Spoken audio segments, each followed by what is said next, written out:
1780. Hey everybody, how's it going? Christian from Treasure Town here, and today we're doing one of my favorite types of videos. I have a $100 grab bag from CoinCrate. We're going to be unboxing it, kind of going through and seeing what the different coins and notes are going to be. We're going to try to, again, hit that $100 value to see if we're getting our money's worth. This one is a sponsored video, so I was sent the package. I talked with the owner about his vision for the company. I think he's doing some really good things. That's why I'm even willing to kind of promote one of these grab bags. So I'll start by checking out the coins inside, and I can't wait to see what we can add to our collection. I'll also be talking a little bit more about my thoughts on the company. So I've got a few important things I want to mention before I actually show you the coins. The first is that I was a little skeptical to go ahead and agree to doing this video because the expectation is that potentially I just get sent a way better quality grab bag than the average one that's going to be going out to the viewers of this video, so I wouldn't want to misrepresent to my audience the contents. He assured me that that's not the case. He's offering discounts to people if they're willing, regardless of their influence, to unbox the video and make a video about it. There's also the situation that these are individually made. They're not like bulk ones from eBay. So he's sourcing these from local coin shops with the idea being he gets some of their lower dollar items that might be slightly harder to move individually at less than their market price. He's able to make a profit, and the coin shops can get some quick cash and not worry about these smaller dollar items so they can focus on the bigger stuff. And so with that being said, there's not an unlimited quantity of these. And then lastly, this is not the packaging. I'm not exactly sure what the official packaging will be, but I did just want to say that it's not packaged currently how you should expect to receive the coins. Now let's see what's inside. Again, super excited, and I'll open it up. I'm not going to show everything because that might give away all the items. I'll kind of bring them on the screen one by one as I'm seeing them. And it actually kind of worked well the way I opened it here. It's a view that's not giving anything away, but there was this note from the owner, Cullen Peterson, and exactly. So they're running a promotion right now. All you need to do is film your unboxing video and put it to a social media site. I'd say go with YouTube. But anyways, you'll get 20% off of your next CoinCrate. There's lots of different price points, I think, on the bags. I think I was looking around. There's like a $10 bag, maybe a $50. I think there's one in between. There's also a few other deals that he's running, but that's kind of the situation. So I just want to show you this message before we start on the coins. So now that we're done with that intro part, here we've got the first thing that was on the top of the box, and it says Japanese occupation notes. I'd kind of forgotten that there was a little bit of world currency in here, but that is something that now I do remember he mentioned as part of the $100 platinum grab bag. So I'll just open it up. I'm guessing that these are going to be World War II era ones. I've seen a few of these before. I don't recognize these specific designs, so I guess I'll just put these down and go through them. £1. So my guess is that this says the Japanese government £1. This would have been maybe for some type of territory that was taken over, that used to be from Great Britain or England, and they were kind of introducing a familiar denomination, just like this, which is a half golden, very bitten apart, but this is probably going to be Dutch, and that type of language, betaald aan toender, a lot of vowels, in a row, probably, says that that's Dutch. Some of these I know can be super valuable when they're in crisp condition. This is far from it, but I do just like the historical kind of significance that these have as being part of the World War II. I always mention that on my WorldCoin videos too. Here's the Japanese government £1. And this actually reminds me of US currency at the time, but I doubt that the US would have made the bills for them because we were literally at war with Japan. So I'm not exactly sure, but definitely three cool, historically significant notes if they're not valuable to start us out. And I think that that's something that I'm looking forward to. Ideally, these can kind of show a lot of world history on them. But here's a 1900 one Pfennig from the German Empire, I believe the Second Reich. So it's kind of fun. I love doing the WorldCoin videos, and these seem like slightly higher quality world coins. Ceylon, I think, was what the British called Sri Lanka before they got independence.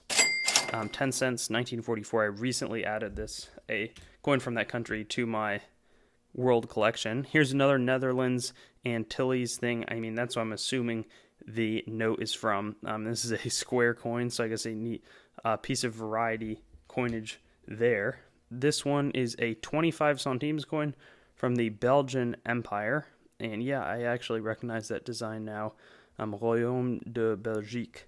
And then after that, we've got a 1925 two Pfennig. Seems to be in solid condition, from Weimar, Germany. So again, more history, and hopefully that this trend continues in his other lots, because I think the ones with world history, that's really where I get my fun in collecting.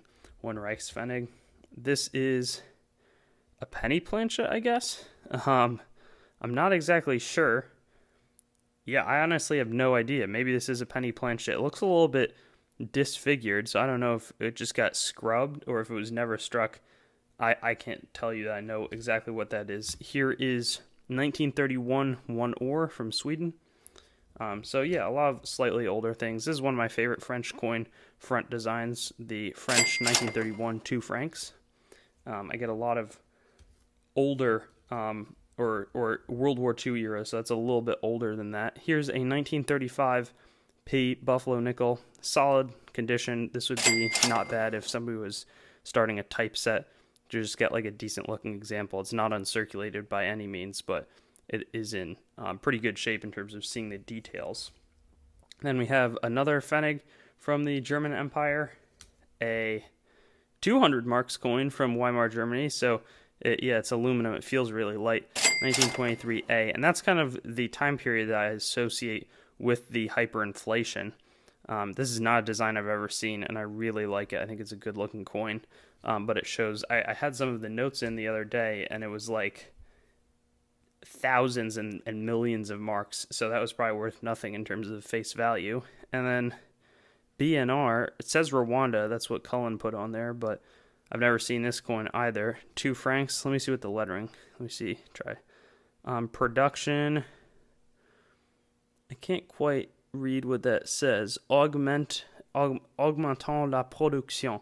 So I guess Rwanda might be French speaking, and augmentant probably means augment, which is also the same as increase. I saw this though, and I was like, I gotta check out what this is. So first off, just a hugely cool coin here. 1851. Maybe it's a bullet hole. I don't know what would have produced that. My guess is it's not a bullet, but that would be sweet if that was the case. 1851 large cent, though, from I think the inception 1793 to 1857. We made our coins in a large size. Eventually, people realized that we didn't need to keep so much copper in our coins, and people would just accept a smaller one. But the copper's not worth nearly as much as the silver, so that's kind of how they made a larger cent size, but still a really cool coin. Again, this might be good for a type collector. I don't know if that's how Cullen's marketing it, but for somebody just getting into it could be neat. British West Africa, this seems to be in decent shape. And oh yeah, I've seen this design before, but not on a 2 shilling coin. Most of the coins that were like 2 shillings, I think, were silver at that point, but maybe not in West Africa. Kind of a cool one. Sweet. So we got another tougher to find coin, 1868, 3 cent piece with decent detail. Seems to be a problem-free coin, and yeah, like this would be considered to have a problem in it. Still a really cool coin, but that's like this. It's just got wear, and that's a fun coin to own. Here is another Jefferson War nickel. I believe it's actually 35% silver, but it's got the P mint mark above Monticello. That's how you can tell if you have a silver nickel. They switched up the composition during the war so we could conserve certain metals for the effort. 1899 Indian head cent. Yep, and it's got the full Liberty. So I know in the coin shop sometimes we sell these better condition coins for surprisingly not like $1. I'll have to take a closer look at it off camera to determine the value, but it does look to be better than just a Cull Indian head penny for sure. Then we've got a Britain 1910 halfpenny. So these are actually pretty common, but I kind of like the obverse on this. I don't know why. I just think he's It's a cool one for whatever reason. 1944p silver war nickel there. Then we've got 1894 Austro-Hungarian Empire. I think that's the Habsburg Austrians as well. 10 filler. And it's kind of neat to think how Hungary used to have so much influence, but I honestly have to admit that they've kind of faded a little bit on the world stage overall. Here's a roughed up 1897 farthing, and it looks like, I can't tell if it's like pretty good condition and just a few bad things happened to the coin, or what exactly is going on. Here's 100 Kronen from Austria, 1924, also during that period of hyperinflation. I think that it extended there. I know I was checking out some hyperinflation notes and had a similar problem from Austria, not just Germany. Here's a German occupation Belgian coin, 1944, 50 centimes, or 10 centimes maybe from the back of that. But in the war, it wasn't just the U.S. that changed up their composition. It was also other countries that had to switch their metals. Here's 1 centime from Ethiopia. Super cool. Especially the Ethiopian silver can be really valuable. Lion of Judah, 1 centime. Super neat. So yeah, any Ethiopian older coin can be a little bit better. Looks like we got another, this time from the D Mint, 200 mark from the German Reich in that hyperinflation period. Interestingly, Germany, they don't do their mint marks by the issuing like first letter. So here D is Denver or Dahlonega, whereas in Germany, it might be Düsseldorf or something like that, but it's generally not guaranteed. This one is also some silver, so I was like, I gotta start checking out more of the silver coinage. 1948 quarter bolivar from Venezuela before they hit their huge hyperinflationary period that's kind of unfolding as we speak. I actually haven't gotten any updates on it, so this one is a 1964 Washington quarter, 90% silver. This one more just like a value because it has silver, but pretty neat.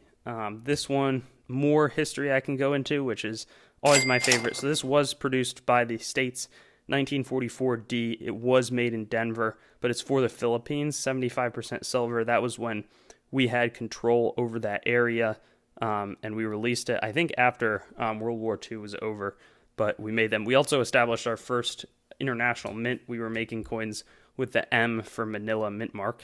Here's another coin minted during that time, except this is just the Mercury dime that we know.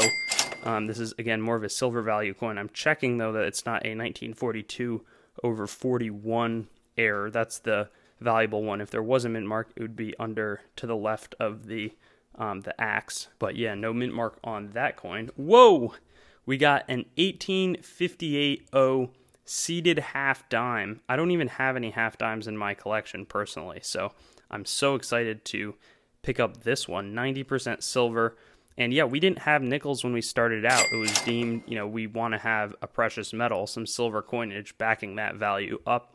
Again, like I said before, with not quite trusting the copper. So we started out with just half dimes, small silver coins.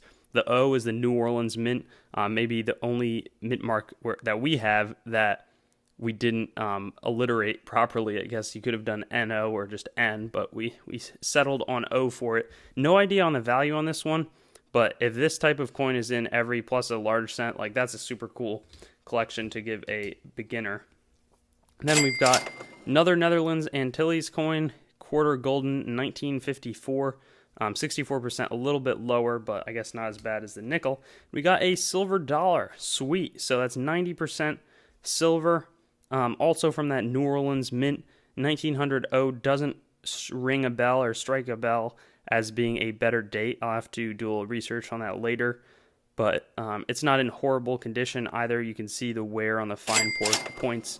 So it's not an uncirculated coin, but it looks like there is a little bit of shine, original shine. It's not like a slick coin either. So that's better, and the value on that is going to be solid, especially with the kind of rising premiums that have been around recently, even extending into like Morgan and Peace dollars, where their value normally is more than their silver content anyways. Here's an 1859 50 centimes. So this is like a world coin hunt that I do on steroids, a lot better. 90% silver, French 50 centimes, yep. A mint, and then yeah, Napoleon III, definitely not the original Napoleon, probably his grandson or something. And then 1780, 91.7% silver, 160 race from the Kingdom of Brazil. Unbelievable coin. I don't even know anything about this type of coin, but I'm stoked that I pulled it out. I want to see what this reads. Can't quite tell. Signata Stab Sub Q. I don't know what they're trying to say there, but you know, in keeping with the history, we were in the middle, kind of, no, more towards the end of the Revolutionary War at this point. I believe 1781, was that when Cornwallis surrendered? I don't know. Hopefully that's not too far off. But this is just that, not colonial, I don't want to say, but just like old feeling silver coin, and the race denomination 160, kind of out of nowhere. I know that there's some coins that are a little bit more modern that are like 400 race, 2000 race, so neat to have a very specific denomination. I doubt other countries were making 160 denomination coins. Next up, we have this stack. The first one is a proof coin, 1974S, Lincoln cent. So you always want to look for no S proofs. I don't think 74 is a date where we know to look for them. There's also a lot of errors on the proofs. Should probably make some videos on that, but I don't really know which ones to look for. 1975S is kind of interesting, and that's a date you want to look on the dime for no S coins, but it's a sharp looking coin there. Another proof here, 1978S, and these honestly are not hugely valuable, but they're cool coins just to have for a collector. They look visually a lot more appealing, obviously, than the average. Then we got this neat one, 2005S, proof state quarter from California, John Weir. Neat. Again, is the value going to be crazy on these? No, but they're kind of fun add-ons. And my guess is that we're over $100 in value. It feels like a pretty good deal. Plus, when you think about like the $7.50 shipping or whatever, like I feel like this is a solid deal so far. Like if I was a collector, this is neat stuff. Maybe our coin shop's paying $100 for this. My guess is no, but the value seems pretty good for somebody who's buying it. I do have to admit, and that's just honest, that I told him specifically when I unboxed this that I would be honest if I thought it was a bad grab bag. I would say that, and I told him like the thing about me being slightly worried that the quality would dip, so I think that promotion he's running is a good way to hold himself accountable. But yeah, 1974S Jefferson nickel, 2009S proof nickel. I know 2009D, I feel like that. I don't pay too much attention as much to the modern coin mintages, but that was the rare date or whatever. So I wonder if 2009 also had similar problems on the proof coins side. 2004S, just another neat coin. 2000S. Again, there's not too much variety in terms of, I don't have much of a varied commentary on proof coins. This one's a little bit older, though. You can tell that the proof style is different, I guess, if I show you here, where it's like a frosty surface on Lincoln.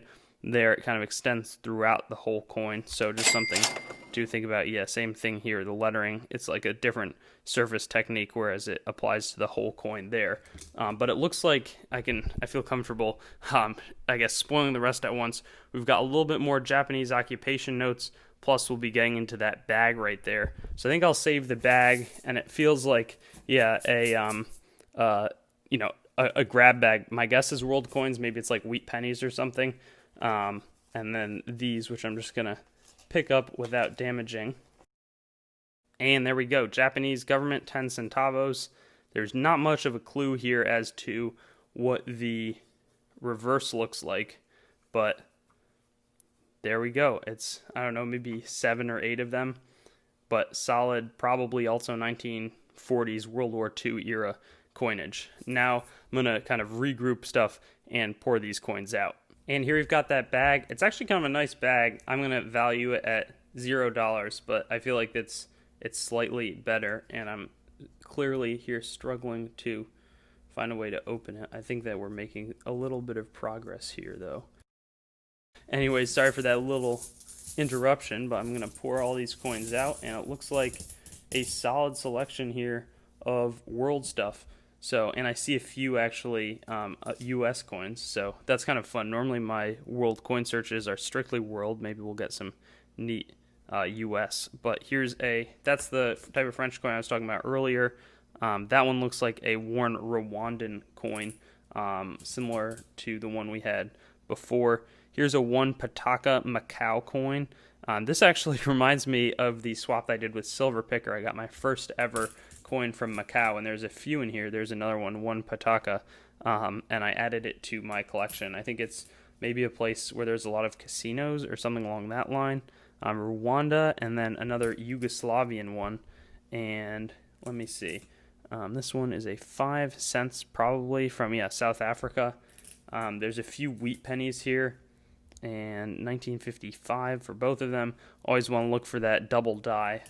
That would be quite a value if we pulled one of those in a $100 lot. Here's a 1987 Iceland coin. They always have neat animals featured. We have a slightly AU coin, 1956, a little bit of original luster there, so some Wheaties. What I'm going to do, I think, is just go through these super fast and kind of show you the highlights, kind of what we got overall in this lot. And I'm going to say 5 favorite coins of the batch. And here's the final kind of setup of these coins that were not individually packaged, but we had a solid collection of wheat cents. My guess is that these are worth like 3 to 4 cents. A few of them, like the one on top there, and there were more than that, were in solid shape, so if you're putting together a folder, it wouldn't hurt, but I can't really, it's pretty tough to get more than a little bit when they are in the later 50s. There were not any of the earlier Lincoln coins there, but yeah, we just got a good kind of smattering of world coins. I do have a few, as promised, that were kind of some of my favorites.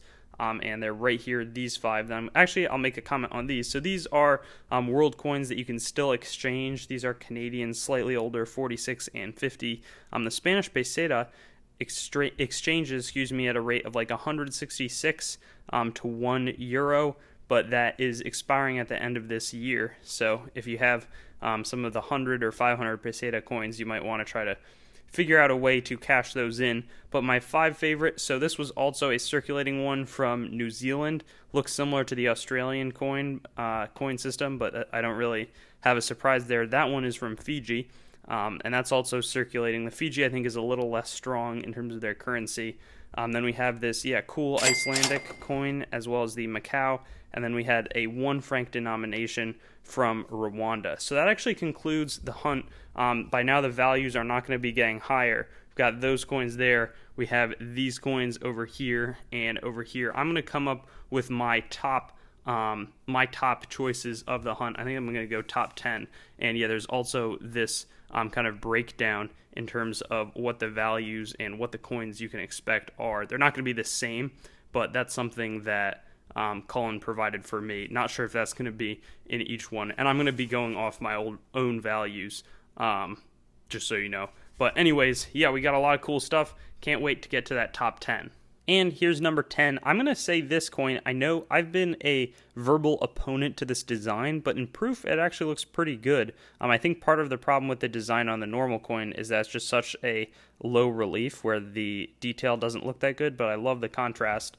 Number 9 was this proof coin, just because it's fun to see the older kind of style of proof coinage. And you might notice these are not going in value order, more by just the cool or novelty of these coins. 1944D, this historic U.S. Philippines World War II, was my number 8. Number 7 was this neat Weimar Germany. Again, this is a lot of that history post World War I, 2000 mark coin. We got 2 of these, which I was happy about. Then we had this one showing Napoleon's grandson, I assume. I still haven't checked. Just the older French coinage. I love how it says cent instead of centimes. I don't know why. Then a lot of my favorite stuff, though, was the U.S. I think there's one more coin from the world in there. But 1868, that's so old, over 150 years now, on a denomination, dropped it, that we just don't see anymore. The 3-cent coin. 1851 large cent, again, just shows the neat contrast between that and a modern penny. I'll get them side by side for reference on the size difference, but it's pretty notable. Then we had this Morgan dollar, just a sweet coin, probably one of the most valuable ones here. because of its silver content. But also just, people pay a little more for an iconic American coin. This was so awesome. 1780, 91.7% silver. Just, anything from the 1700s that's silver is going to be pretty cool, and you can see most of the details on this one. And then lastly, we have this 1850 seated half dime. Like, this would be super cool for a newer collector, or even somebody like me. I just don't have seated half dimes in my collection, so I'm super excited about that.